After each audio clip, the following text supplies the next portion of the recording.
Honorable Justice Sachdeva, Honorable Judges of High Court of Madhya Pradesh, the learned judicial officers. I have a long list. I will not repeat all the names. My dear brothers and sisters and colleagues at the bar, I am truly honored and privileged to be here amongst you to share with you my experience, whatever I have learned over a period of time as far as the trial advocacy skills are concerned.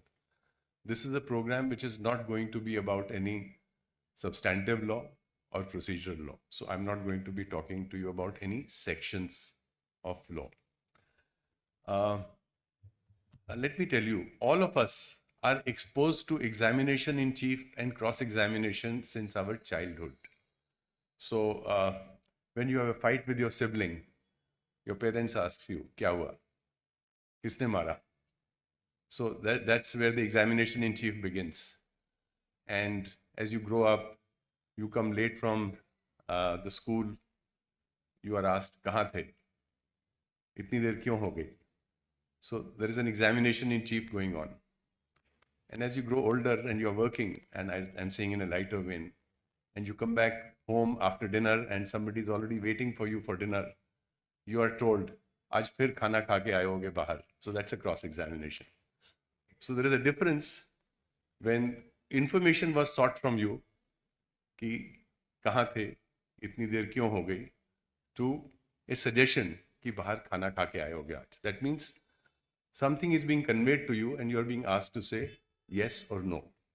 So we have all experienced it, but yes, when we come into this profession, we need to relearn it and relearn it in such a fashion that we are able to efficiently assist the court.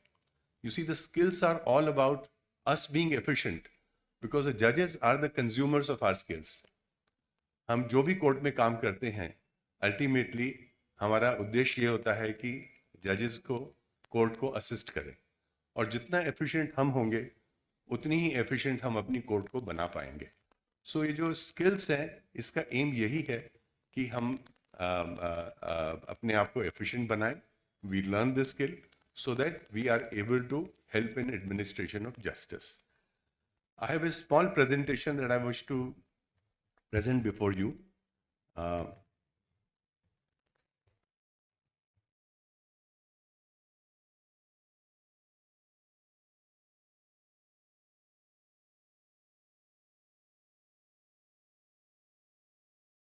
This is Windows. Yes. So since आप लोगों ने topic चुना art of cross examination, तो मेरी पहली slide ये है कि when do we cross examine. बड़ा छोटा सा सवाल उठता है, कब क्रॉस एग्जामिन करते हैं. तो क्रॉस एग्जामिनेशन इज नीडेड जब एक ऑपोजिट पार्टी अपना विटनेस लाती है, उसका एफिडेविट एविडेंस फाइल करती है सिविल केसेस में, या उसको एग्जामिन करती है in chief. You have to cross examine the witness, because otherwise if you don't cross examine, उसकी टेस्टिमनी पढ़ी जाएगी और हो सकता है आपके खिलाफ हो, आपके क्लाइंट के खिलाफ हो. तो क्रॉस एग्जामिनेशन की ज़रूरत पड़ती है. सो अपॉर्चुनिटी हमेशा दी जाती है क्रॉस एग्जामिन करने की. Now therefore that takes us to the first question. So examination in chief. Examination in chief में क्या होता है? एक विटनेस आता है एक पार्टी का. That witness has to tell the court कि क्या हुआ है. What is the story, what is it that the witness knows. So it is very important that we learn how to extract this story from the witness. Now, you've seen in some cases, there is like criminal trials, you only have oral examination in chief. वहाँ पर कोई affidavit इन evidence नहीं होता. 138 cases में होता है affidavit in evidence, but ज़्यादातर cases में आपने देखा है ओरल एग्जामिनेशन इन चीफ ही होता है. सो बहुत ज़रूरी है हमें ये जानना कि ओरल एग्जामिनेशन इन चीफ जब होता है, या एफिडेविट भी जब हम बनाते हैं, तो कैसे बनाएं उसको. एंड हमें कई बारी कुछ डॉक्यूमेंट्स भी प्रूव करने होते हैं एग्जामिनेशन इन चीफ में, जो डॉक्यूमेंट्स दूसरी पार्टी ने डिनाई करे होते हैं. तो हमें वो उस चीज़ का भी ध्यान रखना पड़ता है जब हम एग्जामिनेशन इन चीफ की तैयारी करते हैं. And therefore by examination in chief we present to the court facts which are relevant, or the facts which are an issue. We need evidence on those facts. Now, इसकी तैयारी कैसे करें examination in chief की? हर एक किसी का अपना तरीका होता है। हमें लॉ स्कूल में ये नहीं सिखाया जाता कि हम एग्जामिनेशन इन चीफ की तैयारी कैसे करें, how do we prepare. It is not a subject, it's not part of our curriculum. So we all learn by seeing our seniors or by seeing others that how they are going about the business of preparing for cross examination. But there is a method also, and my endeavor today is कि मैं आपको वो method जो है जो हमने सीखा है, ऐसे जैसे सचदेवा ने बताया 2002 में एक ट्रेनिंग प्रोग्राम हुआ था. We were all trained and we have been training lawyers across the country on these skills. तो इट्स इम्पॉर्टेंट कि मैं आपसे जो हमने सीखा है आपके साथ शेयर कर सकूं. तो प्रिपरेशन में सबसे बड़ी जो बात होती है, you have to understand and identify what are the facts that are in dispute. कभी भी कोर्ट में खड़े होकर अगर आप एग्जामिनेशन इन चीफ की तैयारी करेंगे तो आप काफ़ी कुछ मिस कर जाएंगे. और please remember, examination in chief की तैयारी आप अपने क्लाइंट के लिए कर रहे हैं. आपका क्लाइंट आपके पास बहुत उम्मीद लेके आया है. It is therefore important that we prepare sufficiently in advance for examination in chief, and therefore we need to read, we need to talk to the client, और हमें देखना होगा कि क्या facts हैं which are in dispute and what are the issues that are required to be addressed by the evidence of the parties. आपको अपने client से काफ़ी डिटेल में बात करनी होगी. ये मत सोचिए कि हम कोर्ट में 10 मिनट पहले बुला लिया, आधा घंटा सुबह पहले बुला लिया तो तैयारी हो जाएगी. नहीं होगी, क्योंकि जब आप क्लाइंट से बातचीत शुरू करेंगे तो आपको लगेगा कि काफ़ी कुछ और भी है उससे जानने का. तो इट इज़ वेरी इंपॉर्टेंट कि आप क्लाइंट को बुलाएं और डिटेल में उससे बात करें, समझें कि उसको क्या पता है. प्लीज़ रिमेंबर, जो एविडेंस दे रहा है विटनेस, उसकी कहानी जज को हमने बतानी है, अपनी कहानी नहीं बतानी. It is not a story of the lawyer that has to go to the जज. It is the story of the witness that has to go to the जज. सो it's important for you to meet your client, interview him, discuss with him,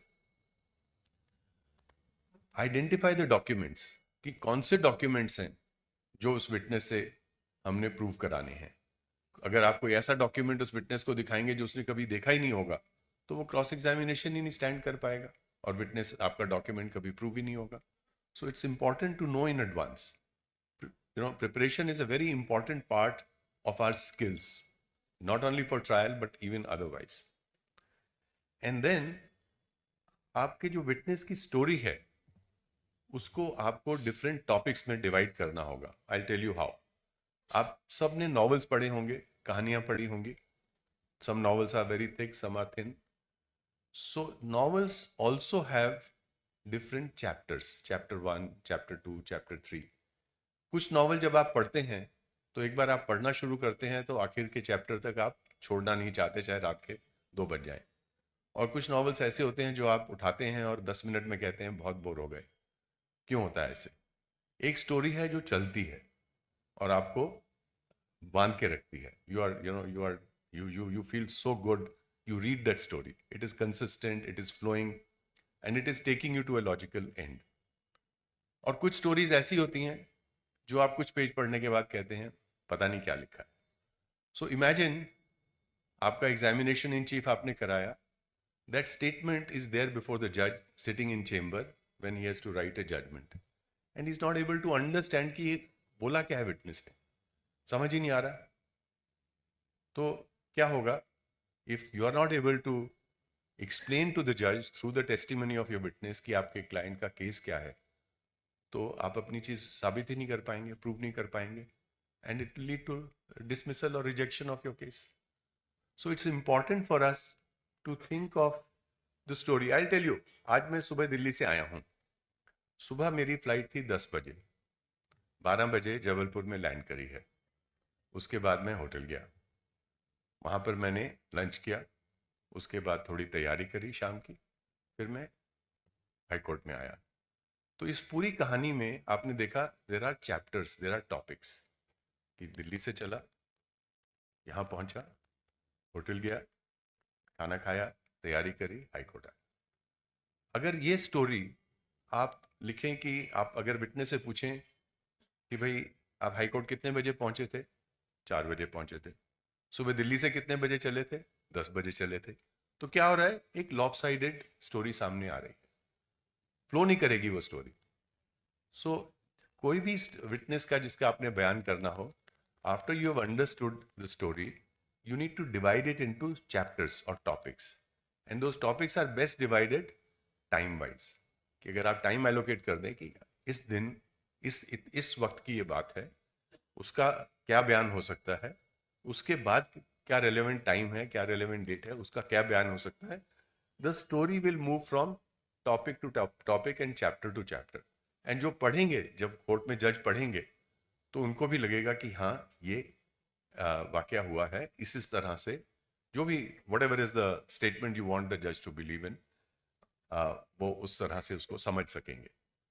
तो dividing the story that the witness has to tell into smaller chapters is very important. Please remember it.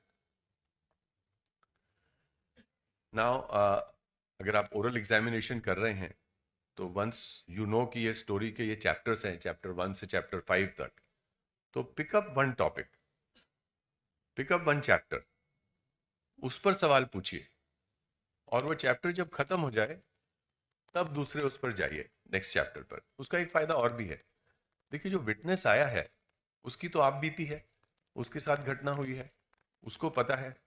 अगर आप पहले उससे शाम की बात पूछेंगे और तुरंत बाद सुबह की घटना पे ले जाएंगे, तो वो भी कंफ्यूज हो जाएगा जवाब देने में। तो it is important from the witness point of view also that he narrates the story the way it has happened, that you move from one chapter two the other.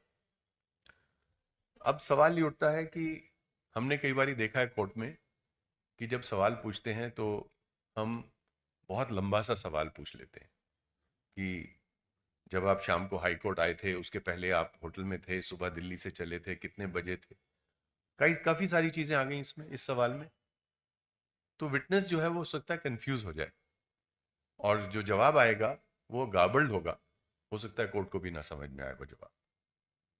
तो एक टेक्निक हम use करते हैं जो मैं आपके साथ share करना चाहता हूँ, फ्रेम शॉर्ट क्वेश्चंस, और मैंने हाईलाइट करा है नॉट लॉन्ग वंस, बिकॉज हम लोगों में से कईयों की आदत होती है कि बहुत सारे एक सवाल को बहुत लंबा कर देते हैं हम।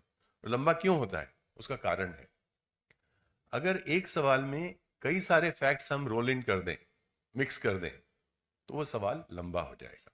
जैसे मैंने अभी आपको बताया कि आप अगर पूछें कि भाई आप कितने बजे हाई कोर्ट आए थे और उसके पहले आपने क्या खाया था और सुबह कितने बजे चले थे, तो उसमें 3 फैक्ट्स आपने रोल इन कर दिए एक सवाल में, तो बहुत लंबा सवाल हो गया।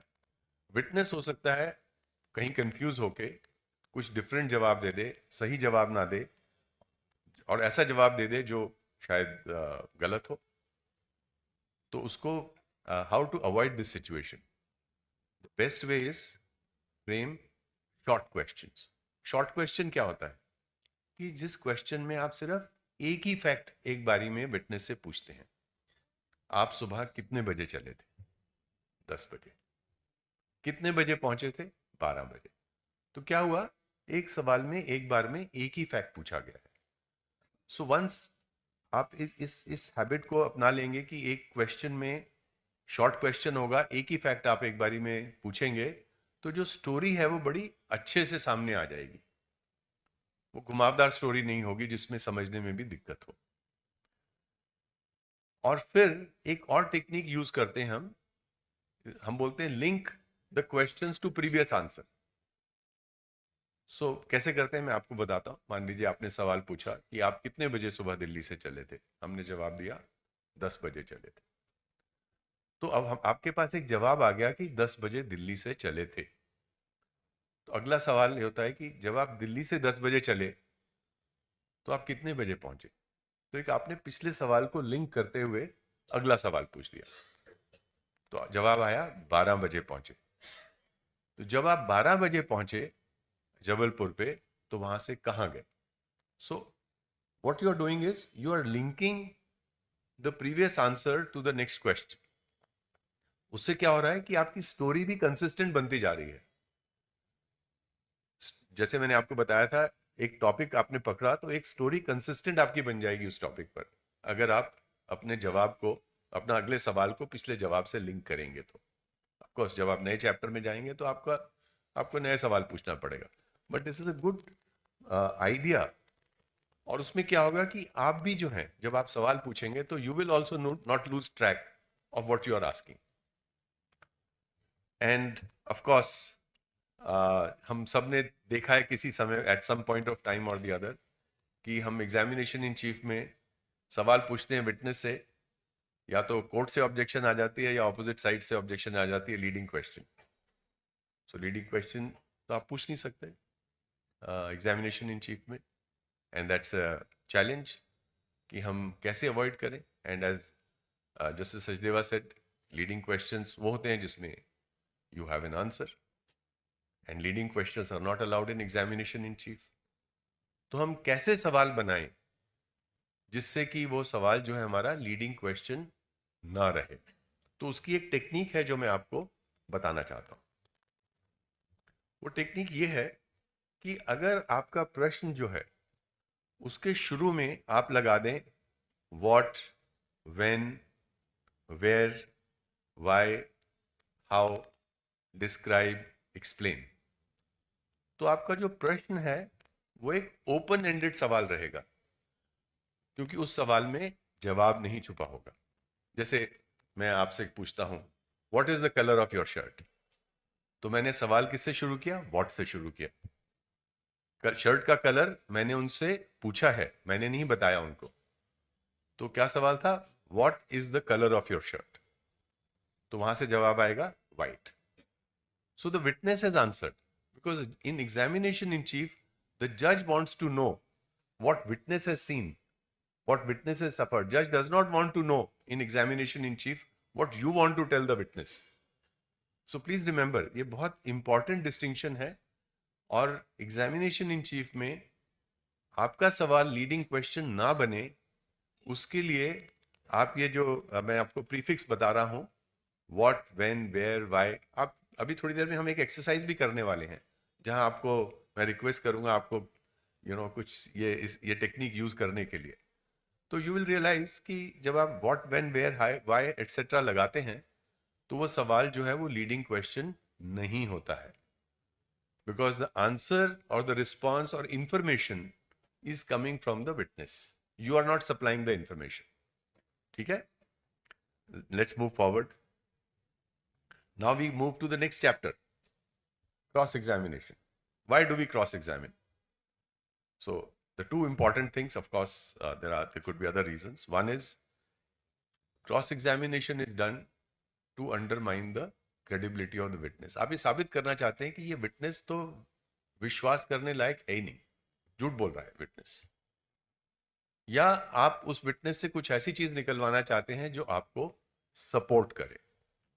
सो ये एक बहुत बड़ी अपॉर्चुनिटी होती है आपके हाथ में ये चीजें साबित करने की, ये विटनेस को तो आप रिलाय कर ही नहीं सकते, एंड उसके लिए स्किल्स चाहिए, आर्ट चाहिए, आर्ट ऑफ क्रॉस एग्जामिनेशन जैसे हमने बोला। तो it comes with practice, but there are certain techniques that we have learned and they come in handy when you want to cross examine a witness. Let's see what are those. One is, when you are preparing for cross examination, you have to have a 360-degree view of the matter. So again, जैसे मैंने examination chief के वक्त बोला आपको, cross examination court में खड़े होकर file उठा के आप तैयार नहीं कर सकते हैं। आपको चेंबर में, अपने ऑफिस में, अपनी टेबल पे बैठ के पूरा 360-डिग्री व्यू मैटर का समझना पड़ेगा। उसके बिना क्रॉस एग्जामिनेशन नहीं होता है। आप सोचें कि कोर्ट में फाइल उठा के हर एक पैरा का सवाल पूछ से जाएंगे, वो क्रॉस एग्जामिनेशन नहीं है। So very important, read the pleadings, पढ़िए। जब आप पढ़ेंगे आपको लगेगा कि काफी कुछ है मसाला सवाल पूछने के लिए cross examination. Read the documents, read the examination in chief, and identify the areas of challenge और डिसएग्रीमेंट। वो कोर्ट में खड़े होकर नहीं हो सकता, अगर हम सुबह सोचें अगर आधा घंटा पहले तैयारी कर लेंगे, वो नहीं हो सकता. So it's very important, this preparation is very important. Without preparation cross examination में it is difficult to succeed. अपने क्लाइंट से मिलिए एंड असेस ये जो विटनेस जिसको क्रॉस एग्जामिन करना है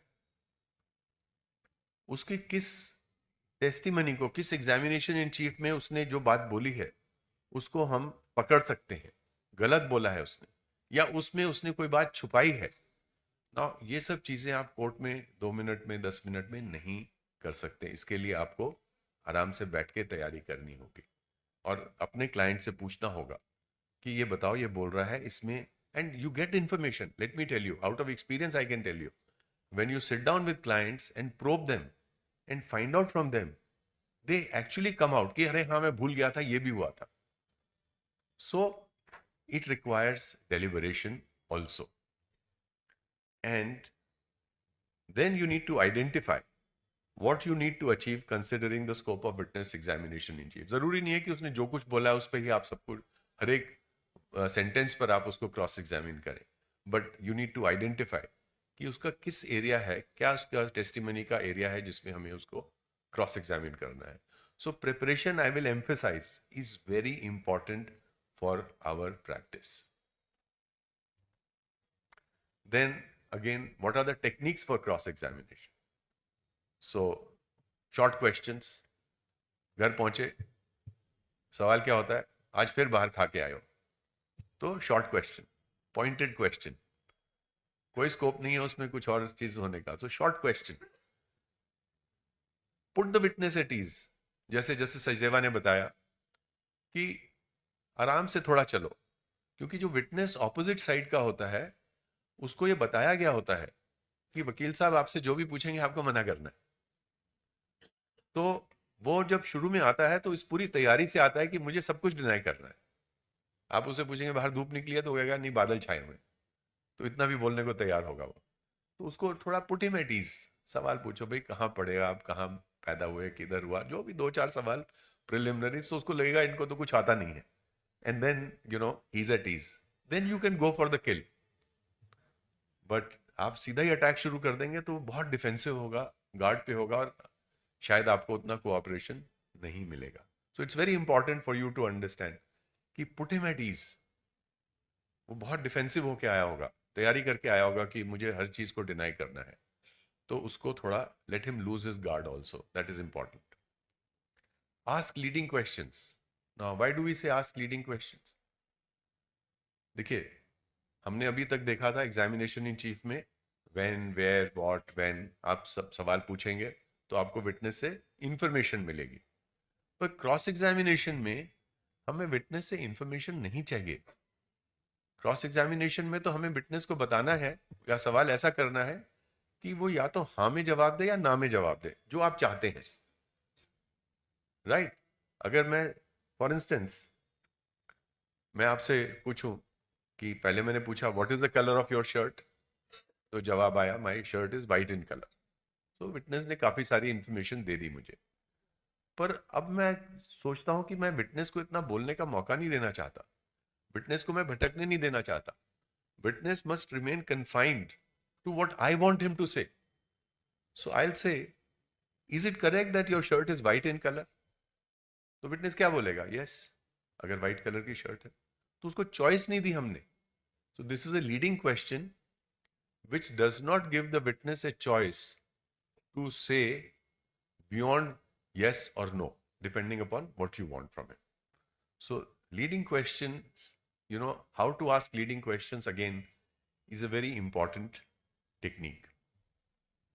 एक हमने देखा है हमारी हम भी जब प्रोफेशन में आए थे तो देखते थे क्रॉस एग्जामिनेशन में कि विटनेस को केस करना शुरू कर दो, I put it to you, I put it to you, I put it to you. जो भी चीज आपने बोली I put it to you लगा के बोल दो, और सवाल का जवाब आने से पहले जो स्टेनो है वो टाइप करना शुरू कर देते हैं, it is denied as incorrect, it is denied as incorrect. So कोई विटनेस से कोई जवाब नहीं आता, आपने सवाल पूछा, स्टेनो ने टाइप कर दिया, क्रॉस एग्जामिनेशन खत्म हो गया. So please avoid using the expression I put it to you, because ये हमारे सिस्टम में इतना इनग्रेन्ड है ये एक्सप्रेशन कि जहां आपने I put it to you लिखा, या तो कोर्ट से या स्टेनोग्राफर से सीधा वो आ जाएगा कि इसको ये डिनाई कर दो। वो कहेंगे विटनेस को भी तुम्हें भी बोलने की जरूरत नहीं है, ये तो डिनाई करना है। So I put it to you is something we put it aside now. Going forward, I put it to use put aside. So instead, please try these two expressions. One is, we can say, see, I can ask him, I put it to you that you're wearing a white color shirt. वो देखेंगे यार white तो थोड़ा नहीं है, थोड़ा off white है. No, it is not white. So he's told कि I put it to you जब आएगा तो आपको deny करना है. So he'll try to give an answer which will not be favorable to you. But if you can put it differently, is it correct that your shirt is white in color? So it is very innocuous. बड़ा आपने साधारण तरह से उसको पूछा है, तो आपको I put it to you से बेहतर जवाब मिलेगा अगर आप is it correct एक्सप्रेशन लगाएं, या ये लगा दें do you agree that your shirt is white in color. तो you think ये हार्मलेस सी चीज पूछ रहे हैं मेरे को, कोई फर्क नहीं पड़ता हाँ बोलने में. But I put it to you लगाने में तो तुरंत डिनाई हो जाएगा विटनेस के बोलने से पहले ही.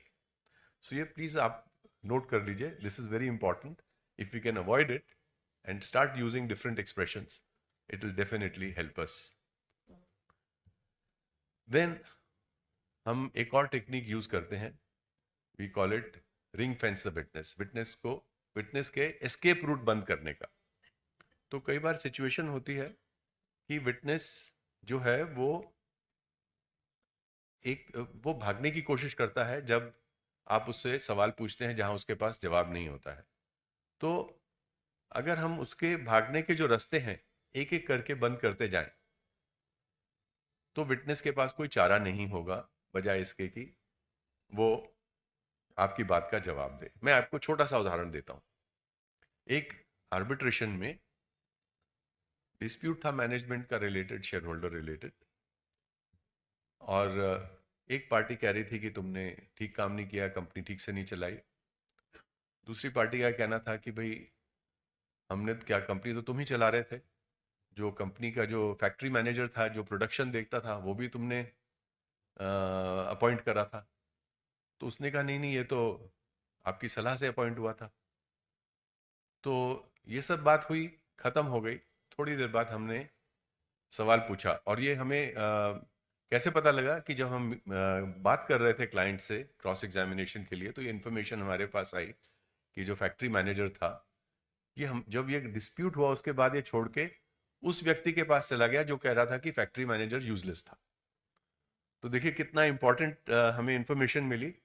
जो व्यक्ति क्रॉस एग्जामिनेशन में बोल रहा था कि फैक्ट्री मैनेजर यूजलेस था, उसको हमने तुरंत सवाल पूछा कि क्या ये बात सही है कि फैक्ट्री मैनेजर हमारी कंपनी को छोड़ के तुम्हारी कंपनी में फैक्ट्री मैनेजर ज्वाइन कर लिया. तो बताइए कि जिसको वो यूजलेस बोल रहा है उसको वो खुद ही एम्प्लॉय कर रहा है after the disputes arose. Obviously his testimony is not to be believed.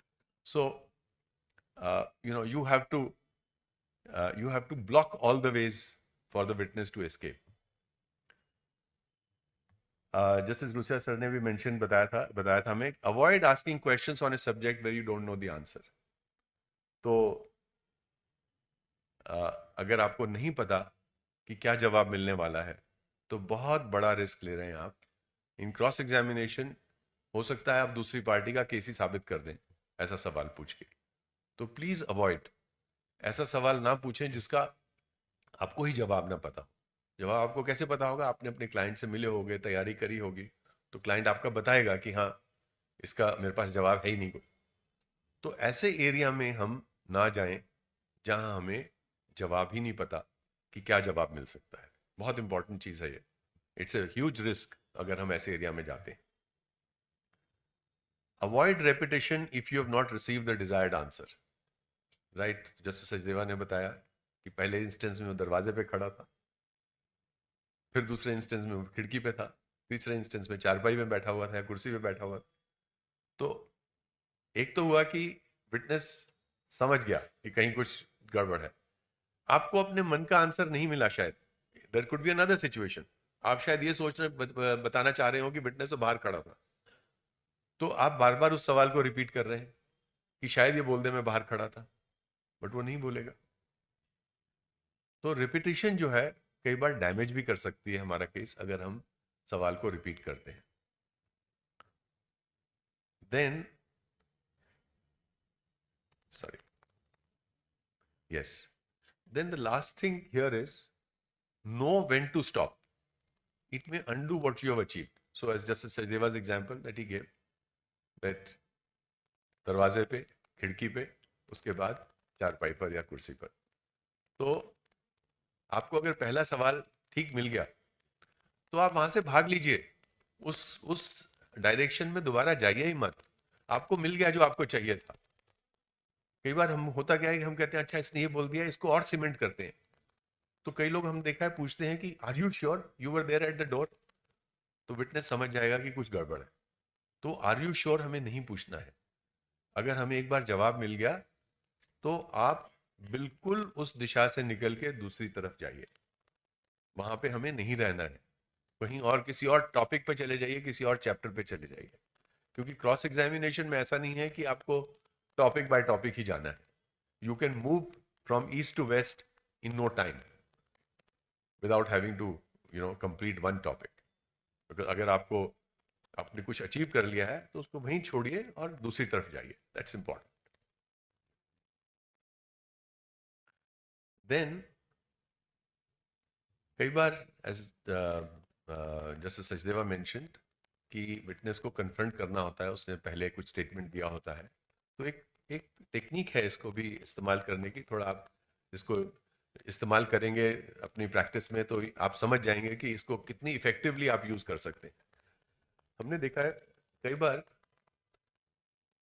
Pleadings में या अपने एग्जामिनेशन इन चीफ में विटनेस ने कोई बात एडमिट करी होती है, कुछ बात कही होती है. और ये जरूरी नहीं है कि विटनेस को सब चीजें याद हो, क्योंकि प्लीडिंग्स जो होती हैं वो कई बार तो हम ही बनाते हैं, लॉयर्स बनाते हैं. विटनेस ने तो बनाई नहीं होती. विटनेस और जो पार्टी है उसने तो सिर्फ साइन करा होता है. तो you will find situations where there is a previous statement either in examination in chief or in pleadings made by this witness. और आपको लगा कि अभी विटनेस ने उसी टॉपिक पर कुछ कॉन्ट्रडिक्शन दिया है, कुछ कॉन्ट्ररी बोला है. तो थोड़ा धैर्य रखिए, धीरज रखिए, थोड़ा और चलने दीजिए क्रॉस एग्जामिनेशन.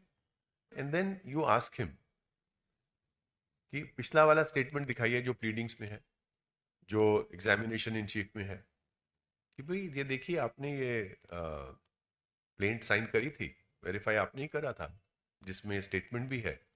तो वो कहेगा हाँ मेरा ही है क्योंकि मैंने ही साइन करा है. मना तो नहीं करेगा कि मेरी प्लेंट नहीं है या मेरा स्टेटमेंट नहीं है. उसके बाद आप उसको वहां ले जाइए, वो स्टेटमेंट दिखाइए जो कॉन्ट्रोडिक्टरी है. बोलिए देखिए अभी आपने ये स्टेटमेंट दिया है. तो अब तक वो समझ जाएगा कि हाँ मैंने कॉन्ट्रोडिक्शन करा है. तो he will try and wriggle out of it, but don't worry, because ultimately it is for the judge to see that here is a witness जो contradictory statement बोल रहा है. तो आपको परेशान होने की जरूरत नहीं है. आपने तो उसको पहले वाला स्टेटमेंट दिखा दिया, कंफर्म करा लिया कि ये तुम्हारा ही स्टेटमेंट है. Then you shown him the second statement कि भाई ये आपने अभी बोला है.